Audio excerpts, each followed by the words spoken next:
দেখো সকালবেলা কাজটা সেরে উঠে তো এখানে রান্নাঘরে এসে পড়েছি। তো হ্যালো এভরিওয়ান, কেমন আছো? তো আজকে দেখো প্রচন্ড রোদ উঠেছে আর ওইদিকে আমি ভাত বসিয়ে দিয়েছি। আর এদিকে আমার দেখো বড় মশাই সকালের বাজার নিয়ে এসেছে। তো এখানে বাজার আছে গুড়া মাছ, চিংড়ি মাছ, আর এই মাছটা আমি চিনি না, এটা কি মাছ জানি না, তোমরা জানলে কমেন্টে জানাবে। আর এখানে আছে পুঁই শাক। আর ওইখানে আমি চিংড়ি মাছের খোসাগুলো নিয়েছি, যে মাথাগুলো, যেটা দিয়ে আমি বেটে ভর্তা বানাবো। এটা কীভাবে বানাবো এটা পরের ভিডিও তোমাদের দেখাচ্ছি। তো ওইদিকে দেখো, ওইদিকে সবজিওয়ালা এসেছে, মানে পাড়ার সবজিওয়ালা।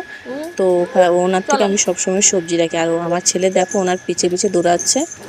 তো কি কি সবজি এনেছে চলো দেখি। সকালে তো আমার বর এনেছে, কিন্তু ঘরে কিছু কয়েকটা জিনিস নেই, যেমন আলু টালু রাখবো।